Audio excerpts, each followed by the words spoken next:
Well, it's almost been a year since my first cold start video that I posted with about 5 views, but I'm not doing this for money. I just thought it'd be fun to do, and maybe some of you would like to see the bucket seat conversion for under $100 that you could do yourself. Basically going from these bench seats to bucket seats that already got installed. So let's go take a look at that.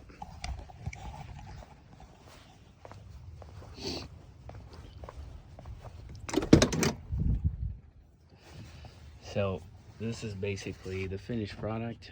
You got 4 bench seats. You could throw a bucket seat, or sorry, a bench seat back there if you wanted to, but I think these bucket seats are more comfortable, so that's what I went with. I'll go into the details later on how I did it, trying to show you the best I can later, but basically this is what it looks like under here.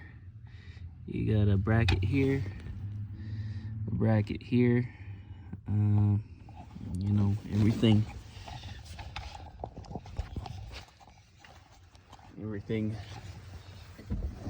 adjusts.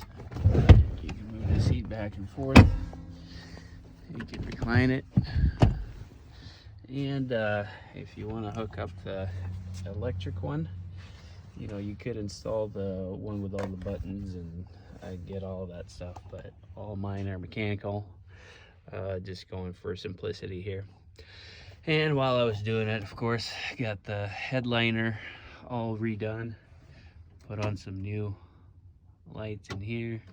It's nice and clean looking, and redid the visor, all the wiring, and got the cages all hooked up, along with all new seals everywhere. And actually got these things. I'll post a video or I'll post a link to the guy that makes these, but here's what the back looks like. Again, looks like plenty of room. These adjust too if you wanted to. There's some space in the back if you wanted to, you know, recline it once you're in the seat. Yeah, so basically all it took is 4 bucket seats out of an F or E250 or E350 van, usually a conversion van. Grab these seat belt deals, come out of the van as well. They bolt right in to where the factory ones are, so you don't need to drill anything. They work with your factory seat belts, so that works. Basically the only things that you need to drill is the inside holes for the inside brackets to get your bucket seat installed. It's the same there in here, and everything kind of goes in pretty well. Plenty of you know, headspace.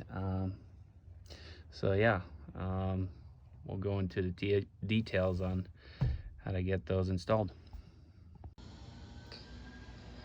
All right, gonna attempt to illustrate what we're doing here with these brackets. So you got a bolt right here, and there's another one behind there, so you gotta pull your lever, slide it up and down however you want to get it situated, just to get these pulled off, right? And then all we need from this bracket is actually this black part right here. So I'm gonna have to drill, they're not rivets, they're stamped like this from the factory, but anyway, drill those out, and this is the only part that we're gonna need to put the bucket seats on. So the bucket seat came with its own slide mechanism, and in the van that I got these out of, these were just screwed into like a, I don't know what you call it, but like a riser, so they were off the ground about 6 inches, so that wouldn't work if you wanted to try to put it in the truck. It would be too high, you'd be hitting the ceiling. But I think with getting these brackets, just again this part right here, you know,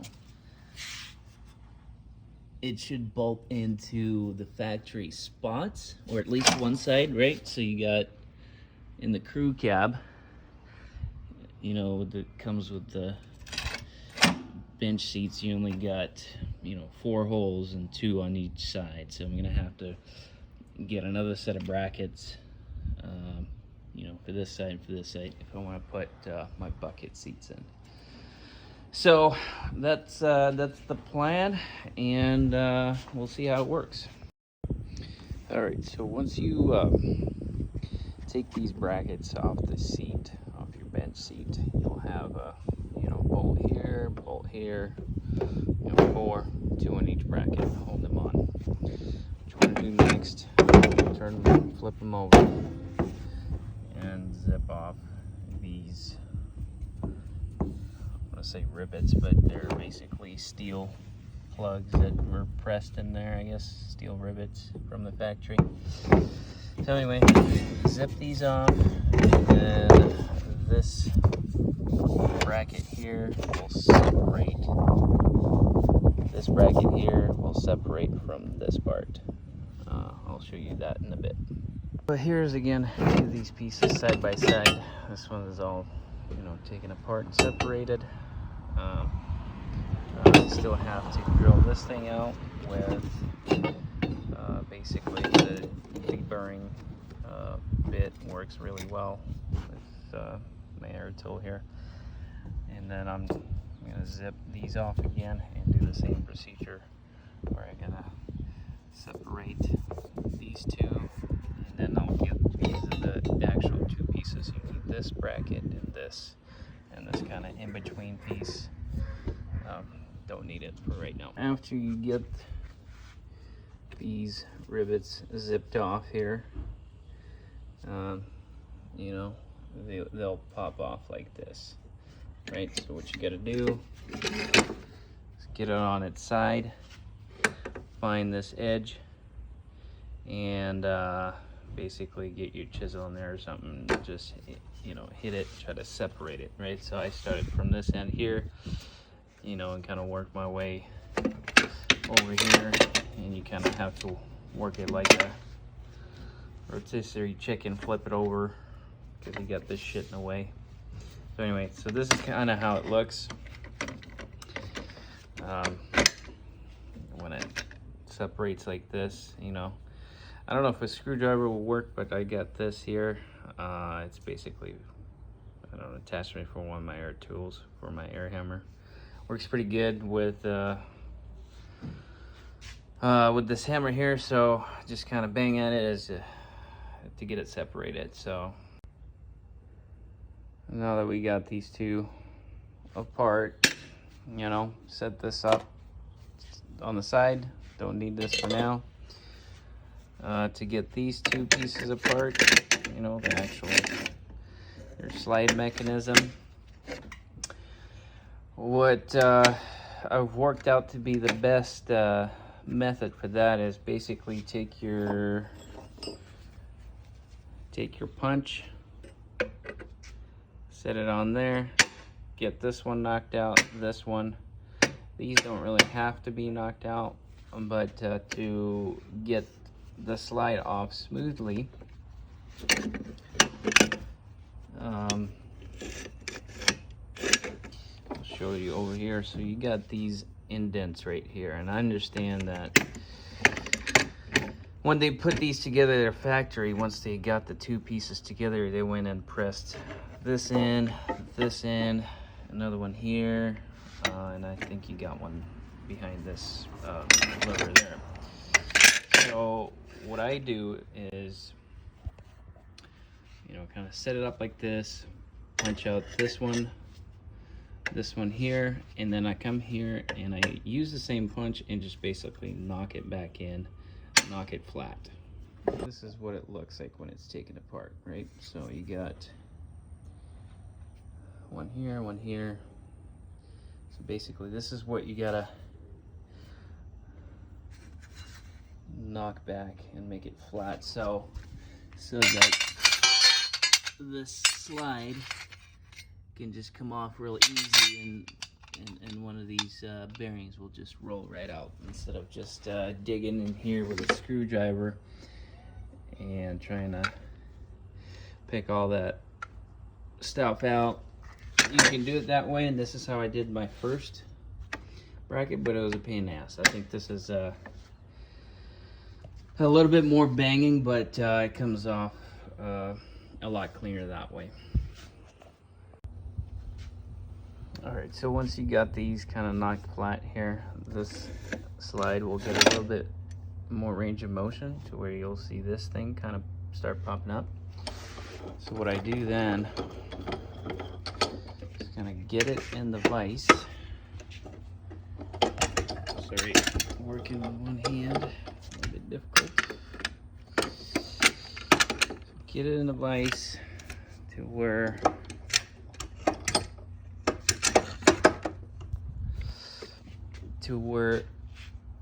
this edge just catches like this, and you're still able to slide this, right? So get it just snug, and then you take your hammer and just catch the edge of this and knock it down. What I do too is just take my punch, set it right on the corner, and drive this thing down. So you can't do that with one hand. I'll have to put you down. All right, once you got this thing kind of separated, this is what it looks like inside. And you can see there's a divot right here, and this one we punched back in, and this kind of travels in between, and these divots act as a stop. You know, that's your range of motion essentially. So once you punch this one in and this one, you get more motion, and you're able to kind of separate it without breaking a bunch of stuff apart. So that works for me. All right, so this is what you should end up with prior to your install. You know, original slide, and then these two components, I guess, for each side. You know, part of the original bracket. That's how they set together. Maybe it was like this, I can't remember. But anyway, they're on top of each other. Now they're gonna go, you know, across like here and here. You know, this will bolt on right to these bolts. Don't need to drill anything. You will end up drilling, you know, a hole through here and a hole through here. You can see they're not even, they're offset. You don't have to measure for your floor. I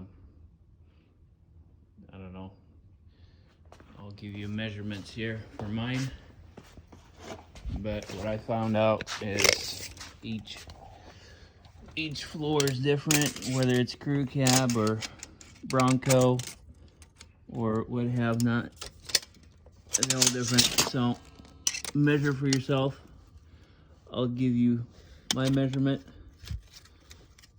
You can kind of ballpark it there. And here's the other one. Okay. 4 holes. These go on. Put a nut on the back end of it, and you know, on one side you'll have original holes. You'll have to make 2 new ones for the extra bracket, and the thing should go in pretty easy. Just want to take you guys in here and actually show what these brackets look like installed in the vehicle. Okay, so one thing to mention, you're gonna need to grab these things, the seat belt fasteners, I guess, bolt right in to a factory spot. These come out of any Ford van, really. You know, E150, E250, 350, whatever. They're the same. Bolt right in, and they work with that seat belt when you got the seats installed. And this is, I already had the seats in here. I'm just getting ready to prep the cab, paint the rust spots anywhere, and then you know, paint everything and actually install everything for the final time. But just wanted to take you in here when everything's out and show you what this stuff is looking like. So again, this outside bracket, again, this is your factory location for the bucket seat. So is that far one right there. These are the ones, the inside ones is what you have to install. So those three right there are the same. I got them in the same, but because this floor pan is a little bit different, it didn't make sense for me to put it over here. It would just be, I don't know if you can see because of the sun, you know, this step right here, it just didn't fit right. But in fact, this was one of the last ones I put in here, and maybe this is really the way to do it. Kind of narrow like this, you know, and I just went from center to center here, and this came out to be well, with the bolts in the way, but this is about 6.5, 6.25 inches. It's kind of hard to see now that the bolt's in the way, but I think it was 6.5 when I drilled the holes. So anyway, I think it makes sense to put it this way and not wide like that. And the reason for it is on those there, the seat is mounted offset to towards the window, towards the door. So I got, you know, quite a bit hanging over, and then just about an inch on this side. So, and on this one, it's kind of more centered. I got equal space on each side of the bracket. But, you know, because I started over there, it works, and it's fine. I think it's gonna be, you know, sturdy, and you know, just as good as the factory. But I think if I were to do it again, I'd probably mount them like this and not wide like that, but I'll leave it up to you however you want to do it. So anyway, again, this is the brackets I was telling you take off. So, you know, you just got to drill this hole a little bit bigger and this hole a little bit bigger, step it up a couple of drill bit sizes to fit your hardware in. And again, these I just got from the junkyard. They're basically these door hinge fasteners, right? Work well for this. You know, stick them up from the bottom like that, right? And there's another bracket that's on the seat that rides this way, you know, and you drill the holes so that this bolt fits through that bracket that's attached to the seat, and then you just, you know, obviously bolt them right. So that's how that is. Again, just to give you some measurements, I guess. You know, this is if you drill these out how I showed you, you know, don't need to really measure it, but here's a rough idea of what that needs to be. Again, this one I measured 6.5 inches from hole to hole. And these are a little bit wider, if I can remember right. These were, let's see, center to center. I want to say 10 inches side to side. Yeah, this one's closer to 10.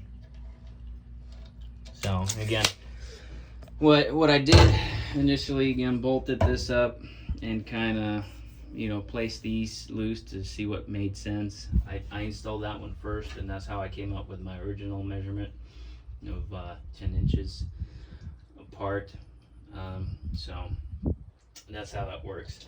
And also, side note, the reason why I got into taking this whole thing apart, you know, I was cleaning it out, and there wasn't really a whole lot of rust on the inside, but all this groove right here, full of mud, dirt, whatever you name it, and it was just rusting out, right? And it wasn't really showing up beyond this edge right here, so I wasn't really concerned until I actually peeled off the plastic trim and found this shit. So again, and on the bottom, you know, there was some surface rust, but it wasn't like it was rusting all the way through. So I would recommend to anybody that doesn't think that they have rust issues, just peel this thing off and clean it out. But what I'm gonna do for now, just a temporary fix. You know, I got these aluminum piece that I'm just gonna, you know, drill a couple holes, bolt it in, just so that weather stripping sits in there nice. And same on the driver's side. That side is actually ended up being a lot worse.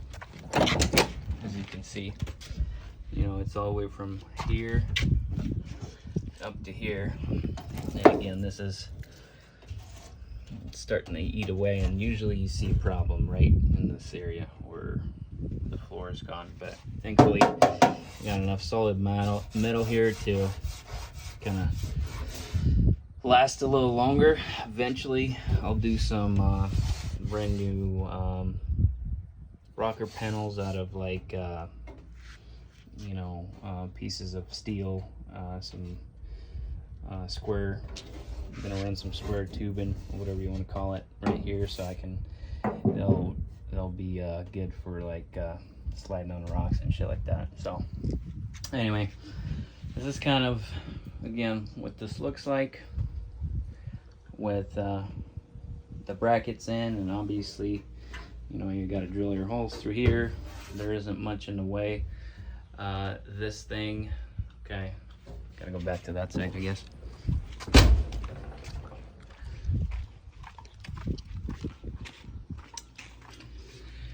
This will have a couple of rivets you want to drill out, just so you can get access to the underside, because you have this heat shield for your muffler. Okay, all right, so that bends down, and there's your one bolt right there. And then I'm gonna get some heavy duty washers. This is just temporary, just to kind of get it going. And then there's another one right there. Where else are we? This back one, you got one here, and you got one here. Actually, I got my pliers. That's a good thing I got under here. Okay. Guy here, and one back there, and the front one came through here. Again, I'm gonna put some heavy duty washers and make sure this is, you know, a lot more secure than this is. This is just a mock-up. And then the front one has ended up there.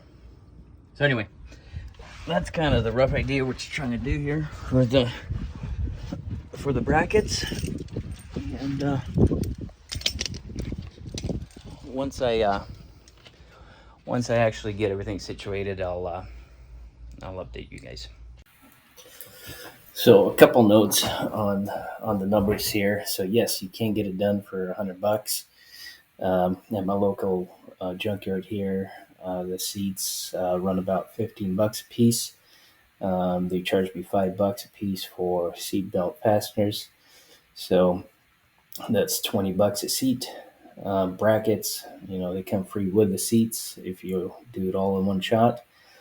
And get all your hardware while you at the junkyard. Again, you're at the junkyard. There's plenty of good hardware around. You just got to look for it and see what fits, so you can get that for free. As far as conditions of the seats, obviously, try to find the best ones. But if they're a little dirty, they can be cleaned up, which was the case for me.